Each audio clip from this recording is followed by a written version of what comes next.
Tkompli l-kampanja pożittiva għalik mill-Partit Nazzjonalista biżjarat man nies fil-lokalitajiet Maltin u Għawċin. Din id-darba il-kap tal-Partit Nazzjonalista Bernard Gregg żar Ħattartu l-Fgura fejn tkellem dwar il-proposti li l-Partit Nazzjonalista għandu għal dawn iż-żewġ tirħula. Huwa fakkar kif il-programm elettorali fih proposti fukati fuq kull lokalità fosthom żieda fil-fondi Ewropej, ħidma konġunta l-bini aħjar ta' toroq, sistema ta' separazzjoni ta' skart aħjar, tingħata iktar importanza għal kura tal-annimali u anke korsijiet ta' tagħlim għall-anzjani.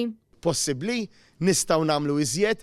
Iva, nistgħu nagħmlu iżjed għaliex aħna dedikati għalikom ikkonċentrati biex nagħmlu il-lokalità tiegħek u l-ħajja tiegħek ġewwa ir-reħal jew belt tiegħek aħjar.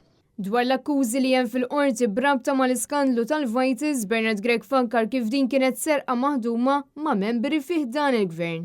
Qed jippruvaw isibu xi difett biex ma jinstemax il-każ, biex ma joħorġux il-provi għaliex jafu li hemm provi skjaċċanti li jippruvaw illi huma kienu kompliċi li serqu lil poplu Malti u Għawċi kollu.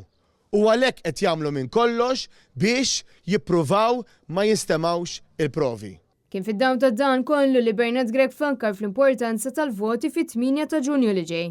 Fit-8 ta' Ġunju oħroġ biħġarek, qis li jkollok il-vot fidejk biex int tagħti il-vot tiegħek lill-kandidati kollha tal-Partit Nazzjonalista. Mhux blu, mhux aħmar, għażel il-bandiera Maltija u biex tibgħat messaġġ tassew lil Robert Abela li ma tistax tibqa' taċċetta dan il-ħniżrijiet kollha, ivvota biss lill-Partit Nazzjonalista.